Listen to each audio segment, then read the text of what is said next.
Good morning friend. जैसा कि आपने बहुत पॉपुलर कहावत सुनी होगी ब्रूस ली साहब की, वो बोलते थे कि मैं उस इंसान से कभी नहीं डरता जिसने 10,000 किक्स का अभ्यास सिर्फ एक बार किया हो, लेकिन मैं उस इंसान से जरूर डरता हूँ जिसने एक किक का अभ्यास 10,000 बार किया हो।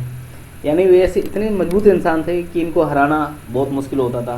मतलब ईंट वगैरह पत्थर को वजन कैसे तोड़ते थे, हाथ इनके मजबूत इतने ज़्यादा थे। यानी एक हाथ से इनका खुद का वजन 50 से 58-59 किलो वजन था, लेकिन ये अपनी पीठ पर एक हाथ से 55 किलो वजन रख कर पुशअप लगा देते, इतने मजबूत थे ये। लेकिन ये डरते भी थे।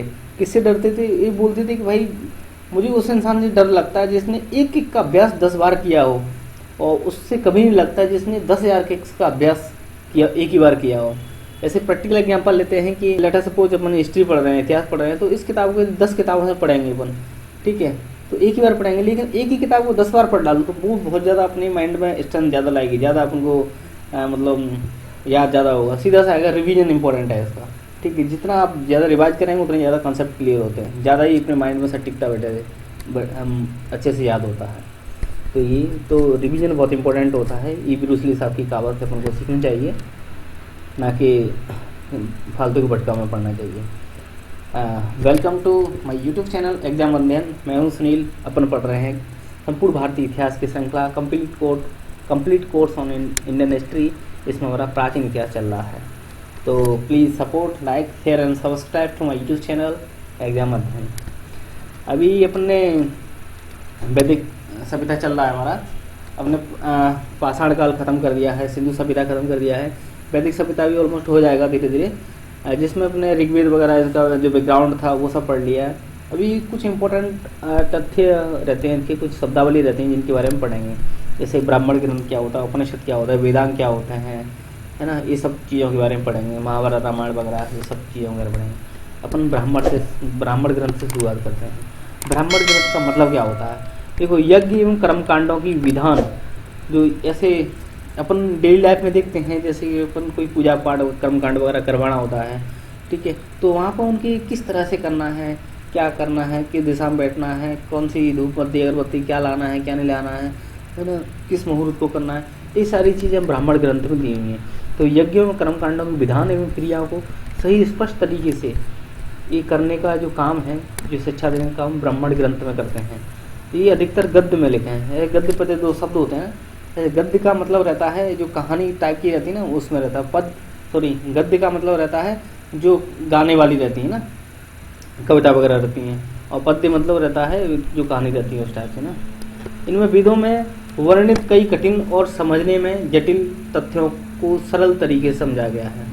जो भाई बहुत जैसे जो संस्कृत में जो स्टेटमेंट लिखे रहते हैं, श्लोक लिखे रहते हैं, वो कठिन होते नहीं समझ में आते हैं, तो ब्राह्मण ग्रंथ में उनको बहुत तरीका से समझा दिया गया है, ठीक है, आराम से। तो उनको बोल सकते हैं, जैसे कि अपन बचपन में पढ़ते ना किताब होती थी का, तो उनको नहीं समझ तो गाइड होती है ना, कुंजी बोलते हैं ना, उनको आराम से उसको पढ़ लेते हैं, उसका डिस्क्रिप्शन उसका एक्सप्लेनेशन दिया रहता था।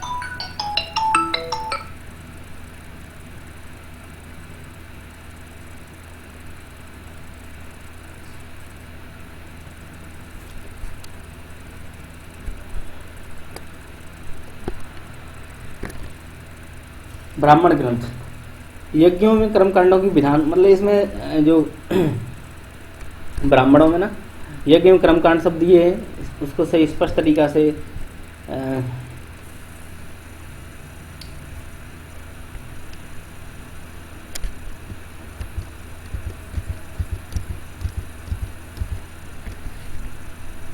ब्राह्मण ग्रंथ, अपन ब्राह्मण ग्रंथ पढ़ रहे हैं, तो ब्राह्मण ग्रंथ में है यज्ञ एवं कर्मकांडों की विधान। जैसे कि अपन डेली लाइफ में पूजा पाठ वगैरह करते हैं, ठीक है, तो उसमें किस डायरेक्शन बैठना है, क्या चीज़ें लाना है ना, धूप बत्ती अगरबत्ती वगैरह, तो बहुत सारी चीज़ें, मतलब तो इनके बारे में कौन से मुहूर्त में करना है, तो उन सब के बारे में शिक्षा वगैरह ना सही और शुभ तरीका से इसमें ब्राह्मण ग्रंथ में दिया गया है, ठीक है। ये गद्य में लिखे गए हैं, ठीक है। और इनमें जो ऐसे वेद हैं, वेद में भाई संस्कृत लिखी हुई है, संस्कृत नहीं समझ में आती है, या संस्कृत भी समझ में आती है लेकिन उसमें कुछ जटिल वर्ड लिखे हुए हैं वो नहीं समझ में आते हैं, तो ब्राह्मण ग्रंथ में उसको पूरी तरह एक्सप्लेनेशन करके दिखाया गया है ना, बताया गया है उसमें ना, तो उसको वेदों की कुंजी भी कहते हैं, सीधा सा आएगा। यानी किसी चीज़ अपन को समझ जा रहे हैं, कोई मतलब जरिया होता है ना, तो उससे समझ उसको कुंजी कहते हैं, है ना। जैसे कि हम डेली लाइफ में बोलते हैं कुंजी बोलते हैं, जैसे अपन पढ़ते हैं, है ना, तो जो बचपन में गाइड वगैरह आती ना उसको कुंजी भी कहते थे, तो क्योंकि उनसे किताब आसानी से समझ में आ जाती थी। तो उसी तरह से ब्राह्मण ग्रंथ हैं, उनके माध्यम से भी ब्राह्मण ग्रंथ पढ़ लिया तो वेद आसानी से समझ में आ जाते हैं, फिर वेदों की कुंजी भी कहते हैं। पूजा पद्धति जैसे अपन देख लिया अपन डेफिनेशन में, अनुष्ठान वगैरह ये सब इसमें दिए गए। लेकिन उत्तर वैदिक काल की जो सामाजिक संस्कृति, उत्तर वैदिक काल देखेंगे अपन, जैसे 1500 से लगा करके 1500 लगा कर 1000 तक तो वैदिक काल चलता है, लेकिन 1000 से लगा करके 600 तक जो चलता है ना, 600 ईसा पूर्व तक, वो उत्तर वैदिक काल चलता है। तो उनकी जो संस्कृति समाज की बहुत डिफरेंस आ गया था, जैसा कि अपन आगे देखेंगे। कोई नहीं, बेसिक डिफरेंस यही था कि भाई वहाँ पे जो वर्ण व्यवस्था थी ये कर्म के आधार पर थी, यहाँ पे जाति के आधार पर हो जाती है, ठीक है। और बहुत सारे पूजा पाठ वगैरह करने के तरीके बदल जाते हैं। समाज संस्कृति तत्वों की जानकारी ब्राह्मण ग्रंथों से मिलती है इसमें ना। और प्रत्येक वेद का अपना अपना ब्राह्मण ग्रंथ होता है, जैसा कि देखा गया कि जो ऋग्वेद है, ऋग्वेद के 2 ब्राह्मण होते हैं, ऐतरेय ब्राह्मण और कौस्तुकी ब्राह्मण। सामवेद का 25 होता है, यजुर्वेद का तैतरीय और शतपथ ब्राह्मण होता है, अथर्ववेद का गोपद होता है, ठीक है। जो शतपथ ब्राह्मण है वो जितने सारे ब्राह्मण है ना उनमें सबसे बड़ा है और सबसे प्राचीन भी है, ठीक है। और ब्राह्मण ग्रंथों में सबसे ज़्यादा महत्व भी इसका है, शतपथ ब्राह्मण का। उत्तर वैदिक साहित्य में इसे ऋग्वेद के समान है, जैसा कि हम देख रहे थे यहाँ पे ना जी की पूजा पद्धति अनुष्ठान के साथ उत्तर वैदिक काल की समाज और संस्कृति की तत्वों की जानकारी ब्राह्मण ग्रंथों में मिलती है ना। तो जो शतपथ ब्राह्मण है उसको ऋग्वेद के समान ही इसको महत्व है उत्तर वैदिक काल में, है ना। ब्राह्मण ग्रंथों में परीक्षित के बाद जो बिंबिसार की पूर्व घटना है ना वो इसमें मिलती हैं। ऐतरेय ब्राह्मण में राज्य अभिषेक के बारे में, ऐतरेय ब्राह्मण देखा ना जो इसका आएगा ऋग्वेद का ब्राह्मण आएगा ऐतरेय कौस्तुकी, ठीक है। और सामवेद आएगा पंचवीस का, पंचवीस सामवेद का आएगा, तैतरीय शतपथ आएगा, यजुर्वेद का गोपथ आएगा, अर्थवेद का अथर्ववेद का। गोपथ एकमात्र ब्राह्मण ग्रंथ है किसको गोपथ में एक ही है। अश्वमेध यज्ञ का, अश्वमेध यज्ञ में क्या होता था, जैसे कि कोई राजा शक्तिशाली राजा है, ठीक है, यहाँ पर छोटे छोटे राज्य हैं, यहाँ पे छोटे छोटे राज्य हैं, इसने पूरी तैयारी कर रखी है भाई कि मुझे आसपास के इलाकों पे कब्जा करना है, तो यहाँ से घोड़ा छोड़ देगा कोई इस राज्यों में, ठीक है। जिस राज्य ने भी इसके घोड़े को पकड़ लिया तो उससे, और साथ में इसकी सेना चलती थी, तो उससे इसको लड़ाई करना पड़ेगा। सीधा सा भाई ये तो बिल्कुल फुल फिल तैयार है, बिल्कुल हथियार वथियार लेके, ये बेचारा कुछ नहीं है, तो हारना तय है उसका, घोड़ा रोक दो तो हारना है, तो इनको अश्वमेध कहते थे।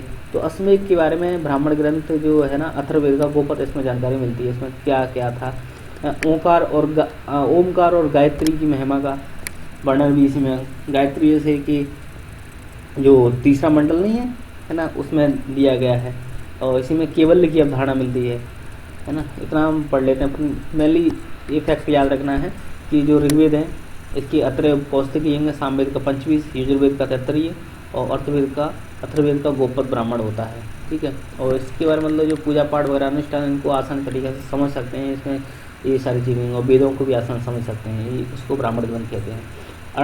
अर्णक की संख्या 7 है, ठीक है। अर्णक की मतलब रहता है, अर्णक की जो शब्द है अर्णक के, अरण्य मतलब जंगल होता है ना, वन होता है ना, तो अर्णक के मतलब जो वन में लिखाने वाला, जंगल में लिखा जाने वाला कोई ग्रंथ है, किताब है जिसको जंगल में लिख लिया है, ठीक है, उसको अर्णक कह रहे हैं, है ना।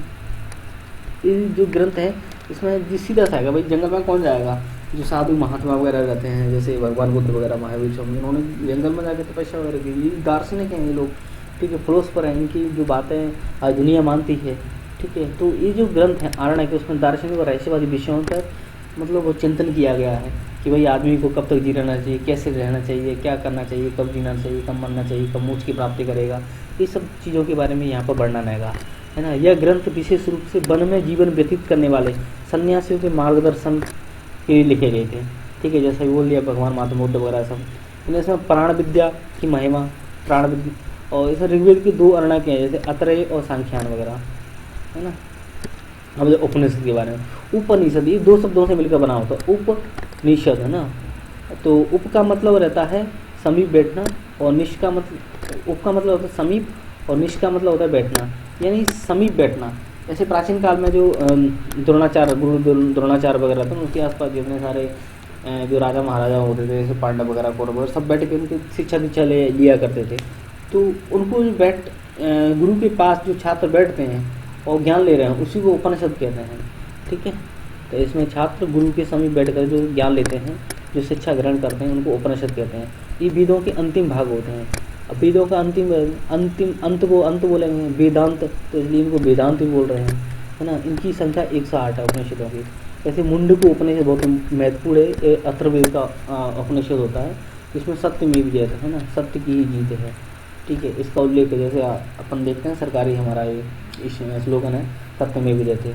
ठीक, और ये सबसे छोटा क्या बोलते हैं उपनिषद होता है। आ जाए वेदांग, यानी वेदों के अंग, यानी वेदों को भली भांति समझना भाई साहब। तो वेदांग की रचना की थी उत्तर वैदिक काल में हुई थी। एक तो ब्राह्मण ग्रंथों में अपन उसको पढ़ रहे हैं, ठीक है, उनको पढ़ने ब्राह्मण ग्रंथ को पढ़ लेंगे, समझ लेंगे तो वेद समझ में आएंगे। क्योंकि वेदों, ये भी वेदों के अंग हैं, इनको भी समझना जरूरी है, तभी समझ में आएंगे।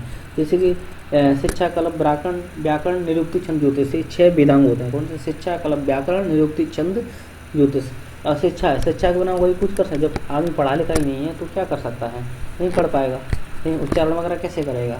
ठीक है, तो शिक्षा जरूरी है।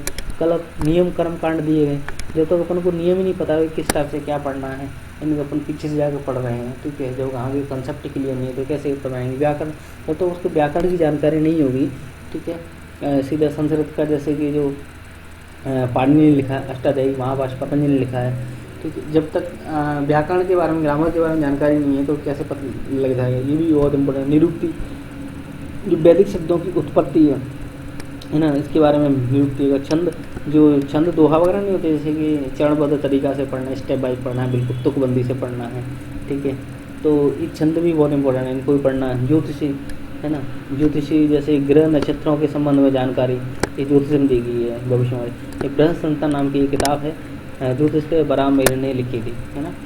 तो ये 6 वेदांग होते हैं, शिक्षा, कल्प, व्याकरण, निरुक्ति, छंद, ज्योतिष, है ना। वेद वेदांग को जो बंदा पढ़ता है तो उसको उपाध्याय कहते हैं। अब आते हैं सूत्र। सूत्रों के पाक्षिक विधान या मनुष्य के कर्तव्य, वर्ण व्यवस्था, आश्रम व्यवस्था, सामाजिक नियमों का जो उल्लेख है ना, वो सूत्र में दिया गया। सूत्रों की संख्या 3 है, ये स्रोत सूत्र, गृहस्थ सूत्र और धर्म सूत्र। धर्म सूत्र के बारे में देखो, धर्मशास्त्र ना, धर्मशास्त्र में धार्मिक नियम और सामाजिक सिद्धांतों का प्रतिपादन किया गया। 4 प्रकार के आते हैं, धर्मसूत्र, स्मृति, टीका और निषेध। अब आ जाओ अपन, इम्पोर्टेंट होता है स्मृति साहित्य पर। देखो, स्मृतियाँ हिंदू धर्म के कानूनी ग्रंथ होते हैं, ठीक है, बोले कानून की हिंदू धर्म के कानूनी ग्रंथ हैं, आंसर हो गया स्मृतियाँ। ये पद्य में लिखी गई हैं, परंतु विष्णु जो स्मृति वो गद्य में लिखी गई है, ठीक। इनकी रचना ना 500 ईसा पूर्व में की गई थी, इसके आसपास। अपनी इनकी जो स्मृतियों की संख्या 36 है, जो उपनिषद की संख्या 108 हो गई, है ना, 18 पुराण हो गए, है ना, ऐसे स्मृति 36 हो गई। तो इसमें विष्णु स्मृति को देख लिया अपना, स्मृति गद्य में आएगी। तो विष्णु स्मृति और नारद स्मृति ना, इससे गुप्त काल की जानकारी मिलती है, काफ़ी गुप्त काल की।